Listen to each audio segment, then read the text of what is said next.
Hi friends, welcome to தெய்வாஸ் Nalabagam. இன்னைக்கு தெய்வாஸ் நலபாகத்துல நல்ல மொறுமொறுன்னு உப்பு சீடை எப்படி செய்யறதுன்னு பார்க்கலாங்க. எல்லாருக்குமே சீடைனா ரொம்ப பிடிக்குங்க. ஆனா நம்ம பலரும் வீட்ல சீடை செய்யறதுக்கு கொஞ்சம் தயக்கமா இருக்கும். ஏன்னா சீடை வந்து எண்ணெயில போட்டோனே பல சமயம் வெடிச்சிரும். ஆனா இதெல்லாம் நான் உங்க கூட சில டிப்ஸை ஷேர் பண்ணியிருக்கேன். இதே மாதிரி நீங்களும் ட்ரை பண்ணி பாருங்க. கண்டிப்பா சீடை வெடிக்காது, விரிசல் வராது, எண்ணெய் குடிக்காது. ரொம்பவே நல்ல மொறுமொறுன்னு சூப்பரா வருங்க. வாங்க எப்படி செய்யறதுன்னு பார்க்கலாம்.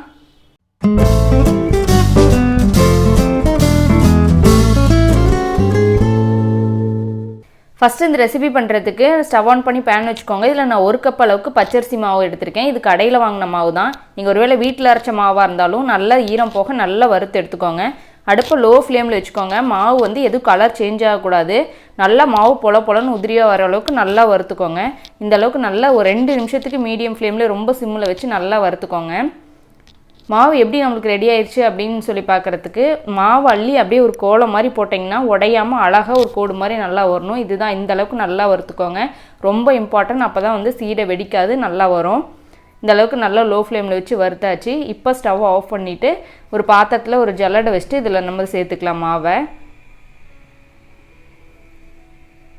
இப்போ இதே பேன்லேயே நல்ல ஒரு 3 டேபிள் ஸ்பூன் அளவுக்கு தேங்காய் எடுத்திருக்கேன் துருவி. இதை உள்ளே சேர்த்துட்டு நல்லா ஈரம் போக நல்லா வறுத்துக்கலாம். கலர் எதுவுமே சேஞ்ச் ஆகக்கூடாது. நல்லா இந்த அளவுக்கு நல்லா வறுத்து எடுத்துக்கோங்க. இந்த அளவுக்கு நல்லா உதிரியாக வந்துருச்சு, ஈரம் போக வறுத்தாச்சு. இப்போ இதை ஸ்டவ் ஆஃப் பண்ணிட்டு இதை உரமாக எடுத்து வச்சிடலாம். இப்போ நம்ம எடுத்து வச்சுருக்கிற அரிசி மாவு கூடயே நான் 1 டேபிள் ஸ்பூன் அளவுக்கு உளுந்து மாவு எடுத்திருக்கேன். இந்த உளுந்து மாவு வீட்லேயே அரைச்சது தான். நீங்கள் வந்து இப்போ லோ ஃப்ளேம்லேயே பேன் வச்சுட்டு இதில் வந்து உளுந்து சேர்த்துட்டு நல்லா வாசம் வர அளவுக்கு நல்லா வறுத்துக்கோங்க. வறுத்து ஆற வச்சு நல்லா மிக்சியில் பொடி பண்ணி சலிச்சு எடுத்து வச்சுக்கோங்க. நான் அதுலேருந்து 1 டேபிள் ஸ்பூன் அளவுக்கு எடுத்திருக்கேன். இதை உள்ளே சேர்த்துக்கலாம். இது கூடவே நல்லா பொட்டுக்கடலையை லைட்டாக ரோஸ்ட் பண்ணிட்டு அதையும் பவுட்ரு பண்ணி அதுலேருந்து 1 டேபிள் ஸ்பூன் அளவுக்கு நான் பொட்டுக்கடலை மாவு எடுத்திருக்கேன். இதையும் உள்ளே சேர்த்துக்கலாம். இப்போ இது எல்லாத்தையும் நல்லா கட்டி இல்லாமல் நல்லா சலிச்சு எடுத்துக்கலாம். ரொம்ப இம்பார்ட்டன்ட். மாவு வந்து நல்லா ஃபைனாக இருக்கணும். எந்த கட்டியும் இருக்கக்கூடாது. கட்டி இருந்ததுன்னா கண்டிப்பாக சீடை வெடிக்கும். இந்தளவுக்கு நல்லா சலிச்சாச்சு. இப்போ இதில் நான் 1 டேபிள் ஸ்பூன் அளவுக்கு கருப்பு எள்ளு எடுத்திருக்கேன். நீங்கள் விருப்பப்பட்ட வெள்ளை எள்ளு எது வேணாலும் சேர்த்துக்கலாம். இப்போ இதை உள்ளே சேர்த்துக்கலாம். இது கூட துருவி வச்சு நம்ம வறுத்து வச்சுருக்கிற தேங்காயும் உள்ளே சேர்த்துக்கலாம். இது கூட 1/4 டீஸ்பூன் பெருங்காயத்தூள் சேர்த்துக்கோங்க. இப்போ தேவையான அளவுக்கு உப்பு சேர்த்துக்கோங்க. நான் ஒரு 1/2 டீஸ்பூன் அளவுக்கு உப்பு சேர்த்துக்கிறேன். அதை விட கொஞ்சம் குறைவாக இருக்குது, சேர்த்துக்கிறேன். இப்போ 2 டேபிள் ஸ்பூன் அளவுக்கு வெண்ணெயை நல்லா உருக்கி வச்சுருக்கேன். இதையும் உள்ளே சேர்த்துக்கலாம். இதுக்கு பதிலாக நீங்கள் எண்ணெய் கூட சேர்த்துக்கலாம். எது உங்களுக்கு விருப்பமோ நீங்கள் சேர்த்துக்கோங்க. சேர்த்துட்டு இப்போ இந்த நல்ல வெண்ணெய் இதெல்லாம் ஒன்று சேர்ந்து வர அளவுக்கு நல்லா கலந்து விடுங்க. கையில் நல்லா தேய்ச்சிட்டு நல்லா மாவு கலந்து விடுங்க. எல்லாம் ஒன்று சேர்ந்து வரணும். இந்த அளவுக்கு நல்லா கலந்தாச்சு. இப்போ இதில் நம்ம கொஞ்சம் கொஞ்சமாக தண்ணி சேர்த்துட்டு இதை நல்லா முறுக்கு மாவு மாதிரி நல்லா வந்து நம்ம பிசைஞ்சிடலாம்.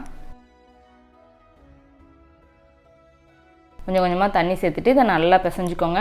மாவு அதே மாதிரி நம்ம பிசைஞ்சு எடுக்கும்போது இது வந்து நல்லா பசை மாதிரி இருக்கக்கூடாது. நல்லா மாவு பொலன்னு இருக்கணும் நம்மளுக்கு. அப்போ வந்து நம்ம மாவு வறுக்கும் போதே நல்லா வறுத்துருக்கணும். பசை மாதிரி இருந்ததுன்னா சீடை வெடிக்கும். நம்ம மாவு அப்படியே எடுத்து இந்த அளவுக்கு நல்லா சாஃப்டாக பிசைஞ்சாச்சு. இப்போ எடுத்து பாருங்கள், மாவு நல்லா பொலன்னு இருக்குது. இந்த மாதிரி இருக்கணும். பசை மாதிரி ஒட்டிட்டு வரக்கூடாது. இப்போ மாவு நல்லா பிசைஞ்சாச்சு. இதுலேருந்து கொஞ்சம் எடுத்து வெளியில் வச்சிடலாம். நம்ம வந்து சீடை உருட்டுறதுக்கு எல்லாத்தையும் வச்சு காஞ்சிரும். இப்போ மீதி மாவுக்கு ஒரு ஈரத்துணி போட்டு நல்லா மூடி வச்சுருங்க. இப்போ இதுலேருந்து கொஞ்சமாக எடுத்துகிட்டு நம்ம சீடை உருட்டிடலாம். இப்படி 2 கை ரொம்ப முக்கியம். வந்து உள்ளங்கையில் வச்சு உருட்டக்கூடாது. இந்த மாதிரி நுனி விரலில் வச்சுட்டு இப்படி நல்லா உருட்டி எடுத்துக்கோங்க. உங்களுக்கு ஒரே கையில் உருட்டுறதுக்கு ஒரு வேளை சிரமமாக இருந்துச்சுன்னா 2 விரலில் இப்படி வச்சுட்டு இந்த இடத்துல இப்படி வச்சுக்கோங்க. வச்சுட்டு அப்படியே லேசாக அழுத்தம் கொடுக்காத அப்படியே உருட்டி எடுத்துக்கோங்க. கையில் லேசாக எண்ணெய் தடவிக்கோங்க. அப்போ உருட்டுறதுக்கு ரொம்ப ஈஸியாக இருக்கும். இந்த மாதிரி உருட்டி எல்லாத்தையுமே வச்சாச்சு. உங்களுக்கு ஒரு வேளை இப்போ நீங்கள் பிகினர்ஸாக இருக்கிறீங்க, உள்ள ஒரு வேளை சீடை வெடிச்சிரும் அப்படின்னு உங்களுக்கு பயமாக இருந்துச்சு அப்படின்னா ஒரு சின்ன டிப்ஸ் இருக்குது. இதை ஃபாலோ பண்ணிங்கன்னா கண்டிப்பாக சீடை வெடிக்காது. நம்ம வீட்டில் இருக்கிற ஒரு ஊசி இல்லைன்னா சின்ன குச்சி ஏதோ ஒன்று வச்சுட்டு இந்த மாதிரி லைட்டாக சீடையில் இப்படி குத்தி விட்டுருங்க. இந்த மாதிரி குத்திட்டு போட்டிங்கன்னா கண்டிப்பாக சீடை வெடிக்காது. பயப்படாத போடலாம். இந்த மாதிரி எல்லா செடியிலையும் லைட்டாக குத்தி எடுத்துக்கலாம். ரொம்ப குத்தணும்னு அவசியம் இல்லை. லேசாக அப்படியே வந்து குத்தி எடுத்தால் போதும். இப்போ வந்து எண்ணெய் காஞ்சிட்ருக்கு. நம்ம போட்டு பொரிச்சு எடுத்துடலாம். ரொம்ப இம்பார்ட்டன்ட். எண்ணெய் நல்லா காஞ்சிடணும். காஞ்சதுக்கப்புறம் லோ ஃப்ளேமில் வச்சுட்டு இதில் வந்து நம்ம சீடையை பொரிக்கணும். இதில் வந்து பாதி பேட்சாக நான் போட்டுக்கிறேன். 2 பேட்சாக பொரிச்சு எடுக்க போகிறேன். இப்போ வந்து உள்ளே சேர்த்தாச்சு. 1 நிமிஷம் கலந்துட்டு நல்லா கலந்து விடுங்க. ஈவனாக கலந்து விட்டு நீங்கள் பொரிச்சு எடுங்க. ரொம்ப வேகமாக தீ வச்சோமா மேலே கரிஞ்சிரும், உள்ளெல்லாம் வந்து அப்படியே சாஃப்டாக இருக்கிற மாதிரி இருக்கும். ஒவ்வொரு டைமும் நீங்கள் அடுத்த பேட்ச் போடும்போது எண்ணெய் நல்லா ஹை ஃப்ளேமில் வச்சு சூடு பண்ணிவிட்டு திருப்பி வந்து லோ ஃப்ளேமுக்கு மாற்றிட்டு அதுக்கப்புறமா சீடையை பொரிச்சிடுங்க. அப்போ தான் சீடை விரிசல் விடாது. எண்ணெய் வந்து கரெக்டான சூட்டில் இல்லை அப்படின்னா சீடை வந்து விரிசல் விட ஆரம்பிச்சிடும். இப்போ பாருங்கள், நம்ம சீடை எதுவுமே விரிசல் எதுவுமே இல்லை, எண்ணெய் குடிக்காமல் அழகாக நல்லா சூப்பராக மொறுமொறுன்னு வந்திருக்கு. நல்லா அந்த பபுள்ஸ் எல்லாம் அடங்கினதுக்கப்புறம் நம்ம எல்லாத்தையும் எடுத்து பிளேட்டுக்கு மாற்றிக்கலாம்.